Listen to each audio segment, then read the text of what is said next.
morning, viewers. Welcome to Ajiwaya.com, the podcast where service meets purpose. I'm your host, Aminat. Compliment of the season, by the way. And on today's episode, we'll be discussing a very, very interesting topic: relevance of digital literacy in the 21st century. And with me on the show today is the president of the DL for All CDS Group, Oshogo, person of Grace Abologun. Welcome, Grace. Good morning. Thank you. Good morning. Thank you for having me on this show. Good morning. How are you today? I am doing well. So, can you tell us a little bit about yourself before we dive into the show? All right. Thank you. I am Grace Abologun Oluwabukola. I'm a nurse by profession, and I'm the current president of the DL for All CDS Osun State and also Oshogo Local Government.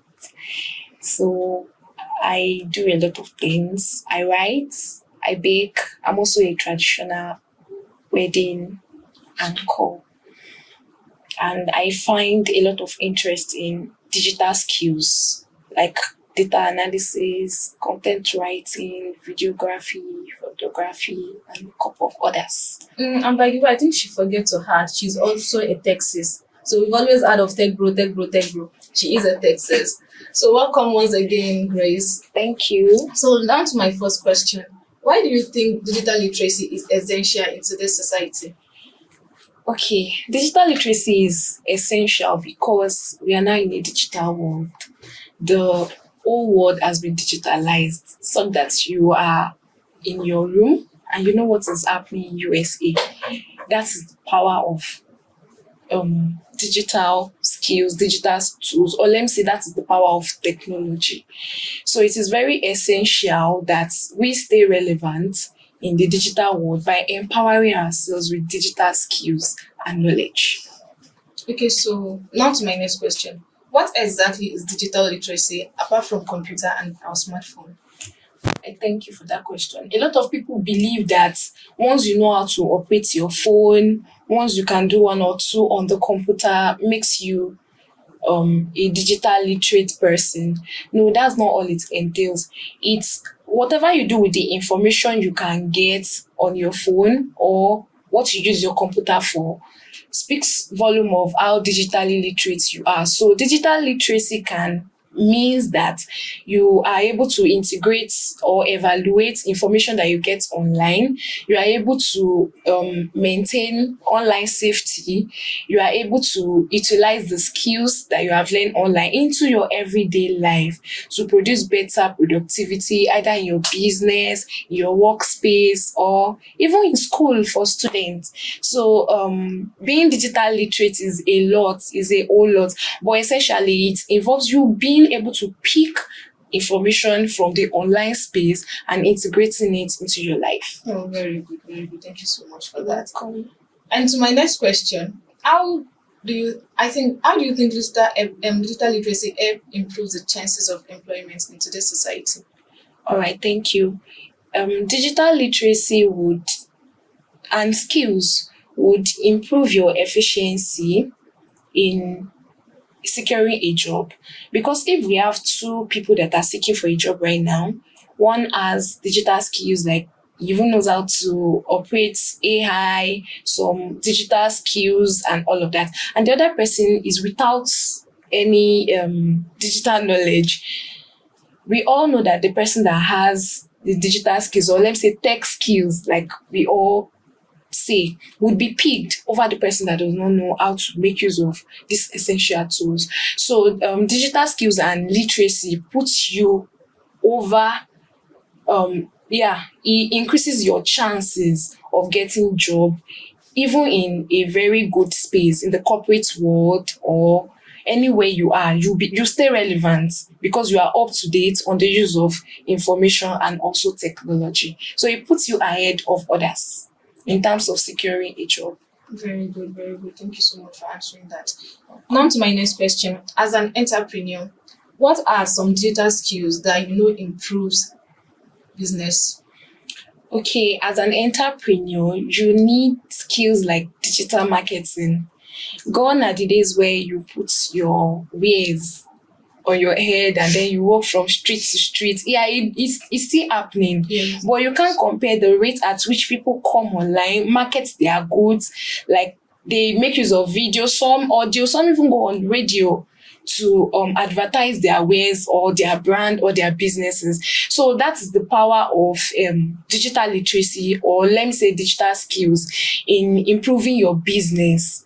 So you really so these skills include digital marketing, content writing or copywriting, then basic data analytics in for especially for business people in your everyday life. Like you can get data, input it in the system, and then it brings you results. So you do not have to like write a very long list or a very big note before you'll be able to get data for your business. You can do that with various software now. So it really helps in bringing more efficiency in your work. So another digital skills that will improve your business is content creation, yes, and storytelling. If you ask me now that, okay, why did I decide to start selling food, or why did I decide to do one thing or the other? I have a story behind it. I have personal stories behind everything I do as a business. So I can tell you that if I infuse storytelling into content writing, to actually produce content for me, to make into video, to make into text, which will increase my productivity in the long run. Great, nice one, nice one. Thank you so much, Grace. Thank And to you. my next question. So, in today's world, do you think someone can actually succeed without being up to date on some digital skills and technologies? Wow, it is becoming increasingly difficult to succeed in today's world without in your business or anywhere you find yourself, even in the educational sector. It is becoming difficult for you to like stay on top of the gear for your work. Why? Because you just need the skills. Imagine you want to write a research as a student now. You want to write your research and you still have to search for articles one after the other. It will take a long while. We have some tools now that will bring out all these materials that you need, and within seconds, you are done with whatever you need. So let's talk about jobs now. Without some digital skills, it will be very difficult to grow, to expand. Except maybe businesses like small scale farming, or these local crafts that are just within our locality. Well, some people may choose not to bring it online or expose themselves globally with it. But one thing that digital skills or technology does is that it brings growth to whatever you are doing. The growth is very evident and it's very faster. So without it is very difficult. It is very difficult to actually thrive in today's world without digital skills. Nice, nice, nice. So, what are some challenges that people faced, while trying to adapt to digital literacy? I think the first challenge is the technical know-how. A lot of people believe that I don't know how to handle a computer system. I cannot even operate a phone. If you give an old woman this kind of phone now, she can't operate it. She doesn't know what to do on it. And that is part of what my CDS stands for. We take all these digital skills, digital information, we take it out to the streets. We go from shop to shop, we go to informal sectors majorly to educate them on the use of their phones, devices, and even online. There was a time we went out on outreach to teach market women on online safety. And at the point we helped them set up their businesses on Instagram, TikTok. Some of them are like, oh, is that TikTok? I don't know how to do. So we just find a loophole or a gap in their digital skills and we help them to improve it. I hope I've answered that question. Yes, you did. You did. Okay, so let me talk more on the challenges. Yeah, some challenges too. Some people are scared. They are scared that, oh, will I do well? some airlights, like those that are educated, they feel like, okay, let me use my mom as an example. Before she went and learned how to operate a computer, she just felt like, she doesn't know how to operate the computer alone. Hope something will not happen. Even up to her mobile phone, we had to like sit her down and then teach her. So some people, they have that fear. And another major challenge is poor internet access in some places, and also cost of these devices. Actually, they're on the high side, and if you want to do well with digital skills and all of that, at times you would need some of these sophisticated Add the cost of data, devices. And cost of data too, because you can't access the internet, you may not get necessary information without data on your phone, and without this, if you don't have a phone, an Android phone, or let me say a, what do you call this kind of if you don't have a phone, if you don't have an Android device or a system to start with, you may not be able to access a lot of information, even the television to start with. Yeah, if you don't have a television in your house, there's no how you want to see what is happening in the other parts of the country.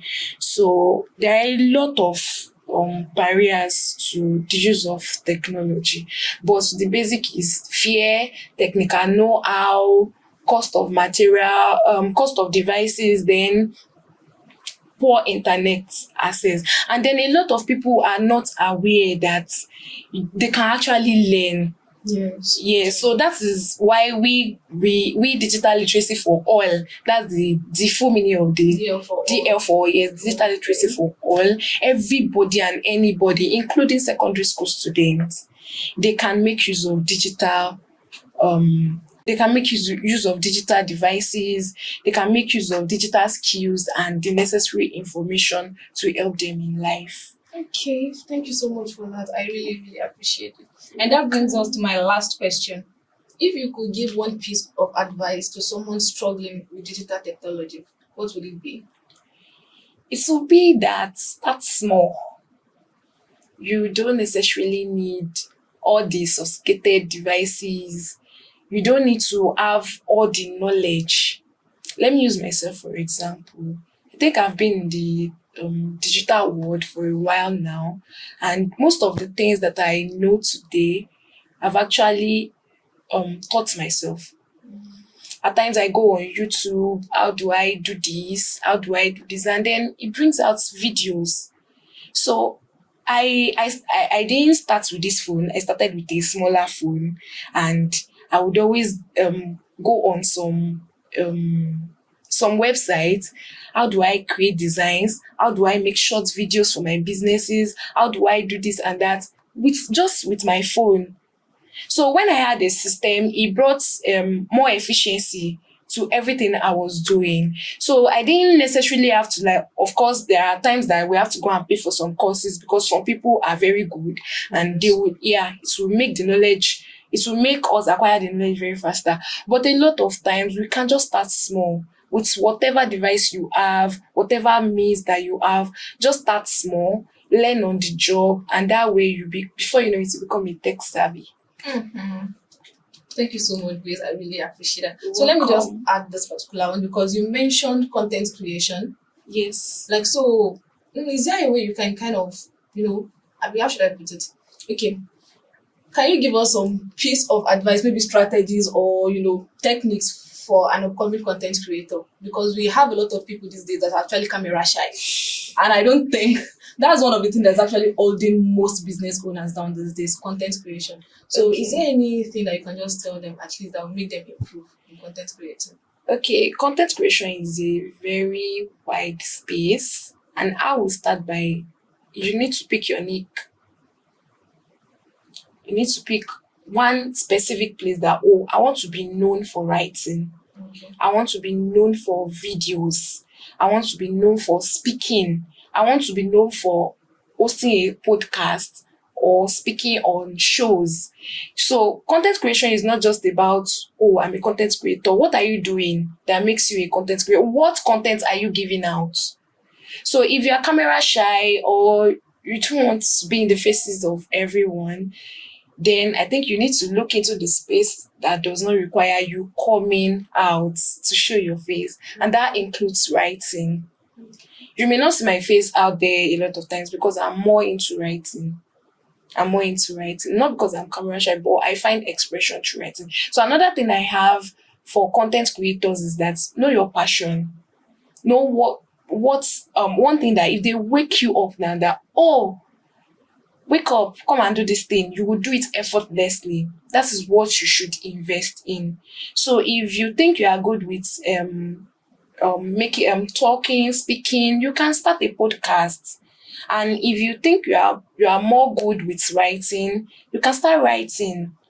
You can have a blog spot, you can have your website where you write and people can access it. So content creation is a whole lot, like I've said, but finding your own space therein, standing for something, so that when your name is mentioned, they know that, oh, this lady, this is what she's known for.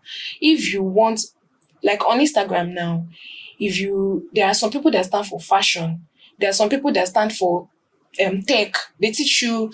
That's why I said that when I went online, I was able to access some things that could teach me on using some of these technical skills. Some people have found their space there, that they want to be teaching other people how to make use of their phones, how to make use of their devices. Some people have found a space in the food world. So you need to find your own space, even in this digital world. Even in this digital space, you still need to find your own space. This is what I want to be doing. This is my passion. This is my skills and all of that. I hope that helps. Yes, it does actually. It does. So that brings us to the end of today's show. Like, thank you so much for listening. Once again, I'm your host, Aminat, and she's Grace Abologun, by the way. Thank you so much. Until next time, this is ajuwaya.com.